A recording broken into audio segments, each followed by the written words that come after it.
नमस्कार, मैं रोज। ऐसे इस पूरे साल के जोरदार परफॉर्मेंस के बाद हम सब भले चंगे इस साल के आखिरी महीने तक पहुंच ही गए। प्रभु की जय हो।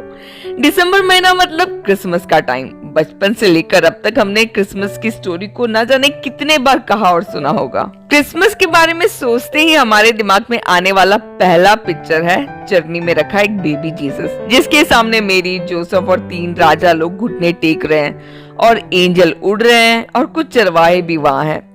ये पिक्चर में जो दिख रहा है, क्या रियल में ऐसा कुछ था? क्या जीसस चरनी में पैदा हुए? क्या वो 3 राजा थे? जीसस कब पैदा हुए? ऐसी ढेर सारी बातें। या कहो चलिए इस बार क्रिसमस की रियल कहानी की गहराई में चले, बाइबल से ही बाइबल की बातें पढ़े।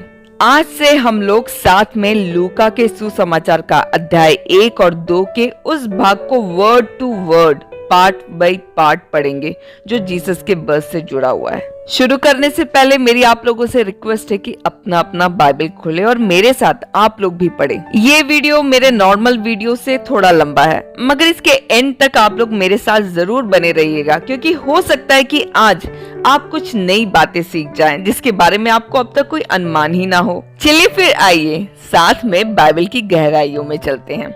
जैसा मैंने पहले भी बताया था, लूक नए नियम का एकमात्र ऐसा लेखक है जो गैर यहूदी था और एक एजुकेटेड पर्सन और डॉक्टर भी था। वैसे देखा जाए तो ये बुक एक डॉक्यूमेंट्री पर्पस से भी लिखा गया था। तो लूक के अध्याय का पहला आयत पढ़ते हैं। बहुतों ने उन बातों को जो हमारे बीच में बीती है इतिहास लिखने में हाथ लगाया है। लूक ये जानते हुए ही इस सुसमाचार को लिख रहे हैं कि ऑलरेडी जीसस के जीवन का इतिहास पहले भी लिखा जा चुका है। शायद वो मत्ती और मरकुस के सुसमाचार के बारे में यहाँ बोल रहे हैं और दूसरे जीवनी बायोग्राफीज के बारे में भी जो पवित्र रूप से इंस्पायर नहीं था। जीसस के बारे में सिर्फ बाइबल में ही बस नहीं लिखा गया है। उस समय के राजा लोग दस्तावेजों में, डॉक्यूमेंटेशन में, इतिहासकारों की पुस्तक में भी उनके लाइफ का जिक्र था और लूक के समय के क्रिश्चियन पहले से ही इन बातों को जानते हैं और विश्वास भी करते थे। वर्स 2, जैसा कि उन्होंने जो पहले ही से इन बातों के देखने वाले और वचन के सेवक थे हम तक पहुंचाया। पहले से ही, those who from the beginning, मतलब प्रेरित, अपोस्टल्स, चेले जो जीसस के साथ शुरू से थे। इसमें मदर मेरी भी शामिल है।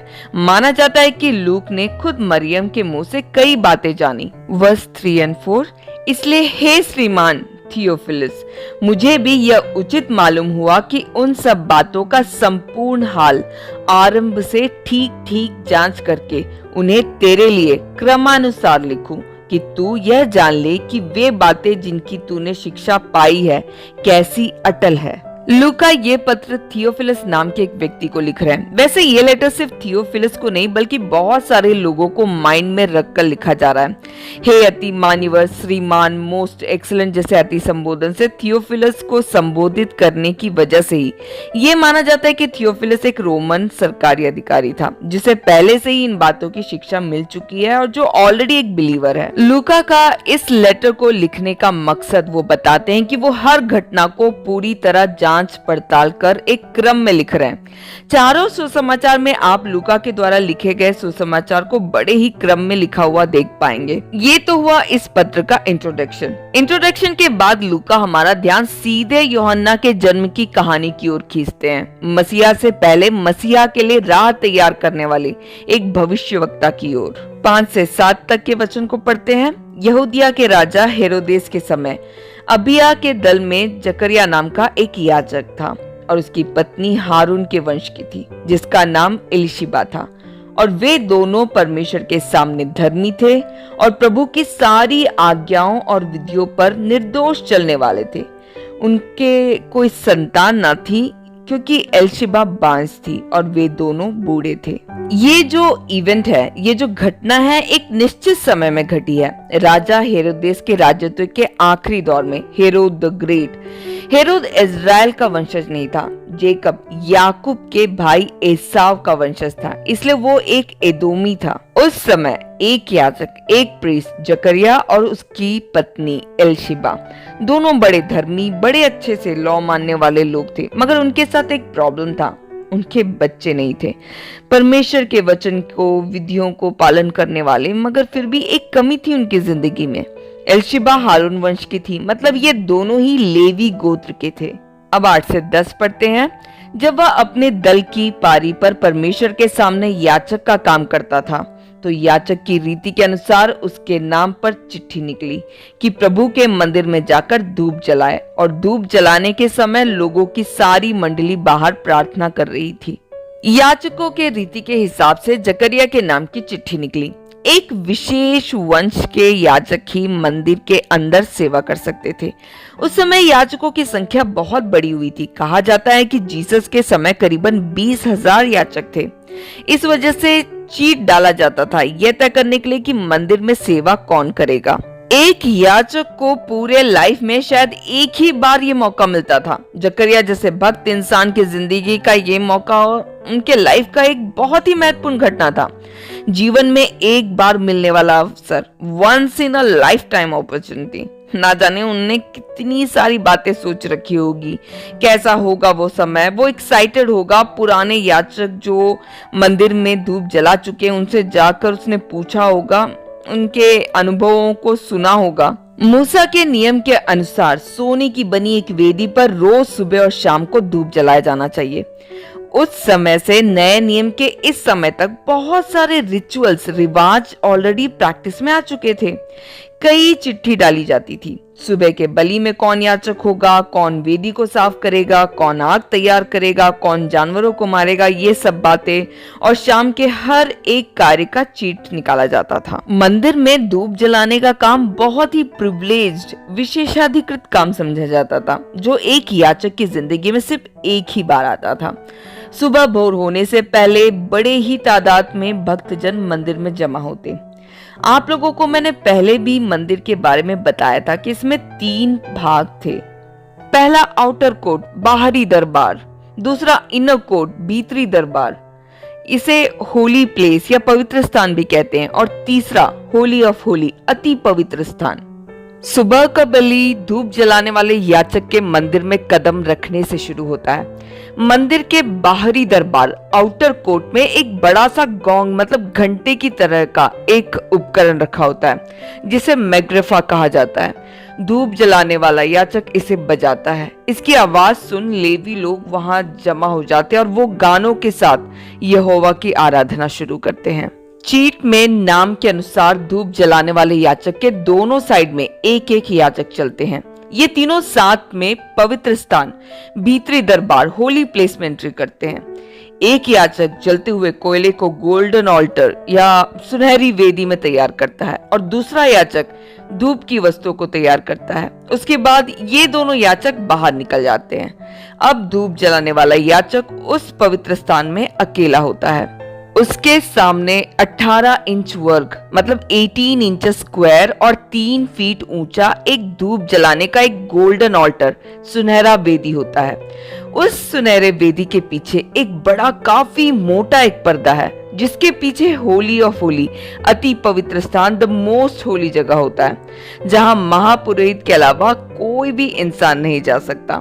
महापुरोहित भी सिर्फ डे ऑफ अटॉनमेंट, पवित्र सभा के दिन में वहां जाते हैं। पवित्र स्थान और अति पवित्र स्थान के बीच में रखा ये पर्दा कोई छोटा मोटा पर्दा नहीं था। 60 फीट लंबा, 20 फीट चौड़ा और अपने हाथ के हथेली की उतना 6 इंच मोटा पर्दा। 3 रंग, नीले, बैंगनी और लाल रंग के कपड़े का बना वो पर्दा, जिसमें कढ़ाई के काम किए हुए करूब भी बने होते हैं। इवन घोड़ों को दोनों साइड में बांधकर भी उस पर्दे को खोला नहीं जा सकता था। 300 याचक साथ में मिलकर उस पर्दे को हटाते थे। अब सोच लीजिए, ऐसा पर्दा जीसस के क्रूस के मौत पर अपने आप ऊपर से नीचे की ओर फटा। यह कोई नॉर्मल बात नहीं था। वहां खड़े पुरोहित लोग डर गए। डरना लाजिम था। वापस पॉइंट में चलते हैं। धूप की सुनहरी वेदी के सामने खड़े पुरोहित के दाहिनी ओर एक टेबल रखा होता है, जिसमें शो ब्रेड या भेंट की रोटी, 12 भेंट की रोटी रखी होती है। 12 इज़राइल के 12 गोत्रों को दर्शाता है। इस रोटियों को हर साबत में पुरोहित बदलता है। अब उसके बाएं ओर एक गोल्डन लैम्पस्टैंड, सोने की दीवट रखी होती है। इसी दीवट के प्रकाश से पवित्र स्थान प्रकाशित होता है। जैसे ही बाहर खड़े लोग देखते हैं कि 2 याचक बाहर आ चुके हैं, मतलब अब समय है धूप बलि का। सारे लोग घुटनों में बैठकर सर झुका अपने हाथों को उठा बिना किसी आवाज के प्रार्थना करना शुरू करते हैं। उनको पता है कि इस समय अंदर याचक परमेश्वर की उपस्थिति में पूरे इज़राइल राष्ट्र के लिए दुआ मांग रहा है। ये समय जकरिया की जिंदगी का सबसे महत्वपूर्ण समय था। शायद क्या कैसे दुआ मांगना है इसका ऑलरेडी उसने प्रैक्टिस किया होगा। उसको पता है कि कितने देर तक उसे प्रार्थना करना है। उसने इज़राइल राष्ट्र की सारी जरूरतों के लिए दुआ मांगा होगा। रोमन्स के हाथ में फंसे इज़राइल की मुक्ति की प्रार्थना, मसीहा को जल्द भेजने की प्रार्थना। मुझे नहीं लगता कि उस समय वो अपने पर्सनल व्यक्तिगत जरूरतों का लिस्ट बोला होगा। अब वचन 11 से 17 तक पढ़ते हैं। प्रभु का एक स्वर्गदूत धूप की वेदी की दाहिनी ओर खड़ा हुआ उसको दिखाई दिया और जकरिया देखकर घबराया और उस पर बड़ा भय छा गया। परंतु स्वर्गदूत ने उससे कहा, हे जकरिया, भयभीत ना हो, क्योंकि तेरी प्रार्थना सुन ली गई है और तेरी पत्नी एलीशिबा से तेरे लिए एक पुत्र उत्पन्न होगा और तू उसका नाम यूहन्ना रखना और तुझे आनंद और हर्ष होगा और बहुत लोग उसके जन्म के कारण आनंदित होंगे, क्योंकि वह प्रभु के सामने महान होगा और दाखरस और मदिरा कभी ना पिएगा और अपनी माता के गर्भ से ही पवित्र रूह से परिपूर्ण हो जाएगा और इज़राइलियों में से बहुतों को उनके प्रभु परमेश्वर की ओर फेरेगा। वह एलिया की आत्मा और सामर्थ्य में होकर उसके आगे आगे चलेगा कि पिताओं का मन बाल बच्चों की ओर फेर दे और आज्ञा ना मानने वालों को धर्मियों की समझ पर लाए और प्रभु के लिए एक योग्य प्रजा तैयार करे।